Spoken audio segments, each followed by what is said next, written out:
नमस्कार बच्चों आज हम करेंगे कक्षा 7वीं में पाठ 4 में व्याकरण भाग में हम करेंगे आज संज्ञा। तो बच्चे आपने इंग्लिश में भी पढ़ा होगा नाउन्स प्रोनाउंस, तो आज हम करेंगे नाउन्स में संज्ञा। तो संज्ञा किसे कहते हैं? संज्ञा है किसी व्यक्ति, वस्तु, प्राणी, स्थान या भाव के नाम को हम संज्ञा कहते हैं। किसी व्यक्ति का नाम, किसी वस्तु का नाम, इसको हम संज्ञा कहते हैं। कोई भी प्राणी आ गया, कोई भी स्थान आ गया, तो इसको हम कहेंगे संज्ञा। किसी व्यक्ति, वस्तु, स्थान, प्राणी या भाव के नाम को हम संज्ञा कहते हैं। आगे हम देखेंगे संज्ञा के भेद। तो बच्चे देखेंगे संज्ञा के 5 भेद हैं। पहले हमने संज्ञा के 3 भेद पढ़े थे, 5वीं तक हमने 3 भेद पढ़े हैं। अब इसमें 2 भेद और प्लस हुए हैं, तो हम देखेंगे पहला भेद आ गया हमारा व्यक्तिवाचक संज्ञा। व्यक्तिवाचक संज्ञा में हम देखेंगे कि जिन संज्ञा शब्दों में किसी विशेष, अब कोई विशेष व्यक्ति या विशेष वस्तु या विशेष स्थान हो का या प्राणी का बोध हो, उसको हम कहेंगे व्यक्तिवाचक संज्ञा। जिसमें विशेषता का बोध हो, जो विशेष व्यक्ति किसी का नाम रखा गया हो, जैसे हिमालय पर्वत आ गया, ठीक है, कल्पना चावला आ गए, तो ये इसके उदाहरण हैं। मोहन, कोलकाता, गीता इत्यादि। तो ये क्या है? विशेष स्थान या विशेष व्यक्ति के नाम रखे गए हैं। तो पहले भेद को हम कहेंगे व्यक्तिवाचक संज्ञा। अब नंबर 2 पे देखेंगे जातिवाचक संज्ञा। जातिवाचक संज्ञा में हम देखेंगे कि जिन संज्ञा शब्दों से एक वर्ग या जाति का बोध हो, एक ही वर्ग या एक ही जाति के प्राणी, वस्तु का बोध हो, उसको हम कहेंगे जातिवाचक संज्ञा। उदाहरण में हम देखेंगे जैसे नदी, देश, पुस्तक इत्यादि। इसमें एक ही जाति या प्राणी का बोध होता है, जिसको हम कहते हैं जातिवाचक संज्ञा। अब हम नंबर 3 पे आएंगे। संज्ञा के भेद में नंबर 3 में हम देखेंगे भाववाचक संज्ञा। भाववाचक संज्ञा में देखेंगे जिन संज्ञा शब्दों से किसी व्यक्ति या वस्तु के गुण, दोष, दशा या भाव का बोध हो। देखेंगे, फिर से देखिए, जिन संज्ञा शब्दों से व्यक्ति या वस्तु के गुण, दोष, दशा या भाव आदि का बोध हो, उसको हम कहेंगे भाववाचक संज्ञा। उदाहरण में हम देखेंगे जैसे लड़ाई, भूख, प्यास इत्यादि। तो बच्चे हमारे 3 भेद आगे, व्यक्तिवाचक संज्ञा, जातिवाचक संज्ञा और भाववाचक संज्ञा। अब हमारे 2 भेद और हैं, तो इसमें हम देखेंगे नंबर 4 पर समूहवाचक संज्ञा। समूहवाचक संज्ञा में हम देखेंगे कि जिन संज्ञा शब्दों से किसी प्राणी या वस्तु के पूरे समूह या समुदाय का बोध हो, उसको हम कहते हैं समूहवाचक या सामुदायिक वाचक संज्ञा। उदाहरण में देखेंगे कक्षा आ गया, भीड़ आ गया, सभा आ गया। इसमें पूरे समूह का बोध हो रहा है, पूरे समुदाय का बोध हो रहा है, तो इसको हम समूहवाचक या समुदायवाचक संज्ञा कहते हैं। नंबर 5 पे हम देखेंगे द्रव्यवाचक संज्ञा। अब द्रव्यवाचक संज्ञा में जिन संज्ञा शब्दों से धातु, पदार्थ या द्रव्य का बोध हो। देखेंगे जिन संज्ञा शब्दों से धातु, पदार्थ, द्रव्य आदि का बोध होता है, उसको हम द्रव्यवाचक संज्ञा कहते हैं। उदाहरण में आ जाएगा हमारा चावल, घी, चांदी, तेल इत्यादि। ठीक है बच्चों, तो ये हमारे आगे संज्ञा के 5 भेद, व्यक्तिवाचक संज्ञा, जातिवाचक संज्ञा, भाववाचक संज्ञा, समूहवाचक संज्ञा और द्रव्यवाचक संज्ञा। व्यक्तिवाचक संज्ञा में आ गया विशेष व्यक्ति, वस्तु का बोध होता है।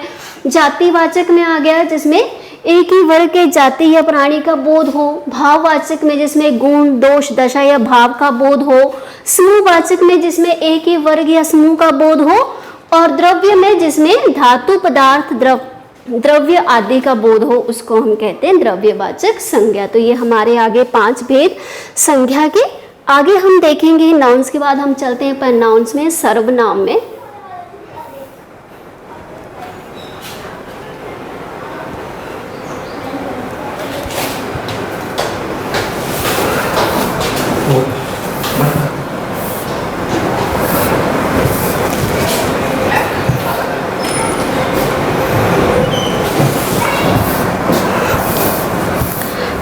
देखेंगे संज्ञा के बाद आगे हमारे सर्वनाम।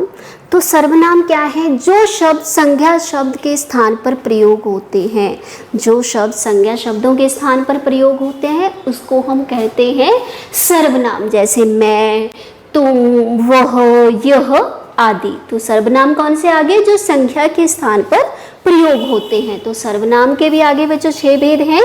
तो पहला हम देखेंगे पुरुषवाचक सर्वनाम। पुरुषवाचक सर्वनाम जिन सर्वनाम शब्दों से कहने वाले, सुनने वाले और जिसके विषय में बात की जा रही है, कहने वाला, सुनने वाला और जिसके विषय में बात की जा रही है, उसको हम कहेंगे पुरुषवाचक सर्वनाम। जैसे कहने वाला मैं आ गया उत्तम पुरुष, ठीक है। सुनने वाला वह जिसके बारे में बात की जा रही है, तो वो आ गया हमारा मध्यम पुरुष। और जिसके विषय में बात की जा रही है उसको हम कहेंगे अन्य पुरुष। तो पुरुषवाचक के भी हमारे आगे 3 भेद हैं, प्रथम पुरुष, मध्यम पुरुष और अन्य पुरुष। तो इसमें हमारा आ गया प्रथम में कहने वाला, मध्यम में आ गया सुनने वाला और अन्य में आ गया जिसके विषय में बात की जा रही है। तो पहला भेद आ गया हमारा पुरुषवाचक सर्वनाम। इसके उदाहरण हम देखेंगे, मैं, तू, वह आदि। अब हमारा नंबर 2 पर है निश्चयवाचक सर्वनाम।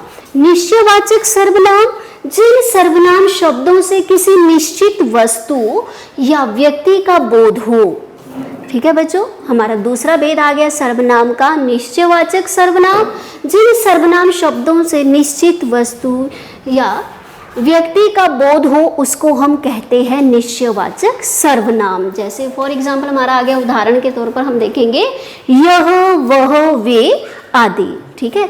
जिसके बारे में हमें निश्चित जानकारी है उसको हम कहेंगे निश्चयवाचक सर्वनाम। फिर हमारा तीसरा आ गया अनिश्चयवाचक सर्वनाम।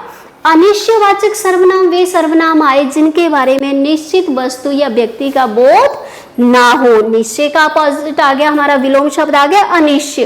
तो अनिश्चयवाचक सर्वनाम में हम देखते हैं कि जिसमें निश्चित वस्तु या व्यक्ति का बोध ना हो उसको हम कहेंगे अनिश्चयवाचक सर्वनाम। जैसे हमारा आगे उदाहरण आ गए हमारे कोई, कुछ, किसी, किसका इत्यादि, ठीक है। जिसमें हम निश्चित नहीं है, जिसकी हमें निश्चित जानकारी नहीं है उसको हम कहेंगे अनिश्चयवाचक सर्वनाम। तो हमारे बच्चे 2-3 भेद आ गए, पुरुषवाचक सर्वनाम जिसमें कहने वाले, सुनने वाले या कि जिसके बारे में बात की जा रही है उसका बोध हो उसको कहेंगे पुरुषवाचक सर्वनाम।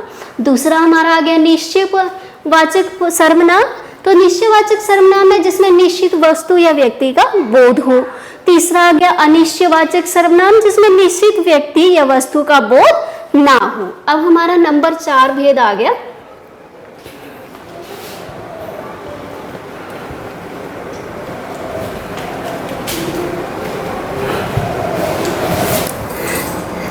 नंबर 4 पर हम देखेंगे प्रश्नवाचक सर्वनाम।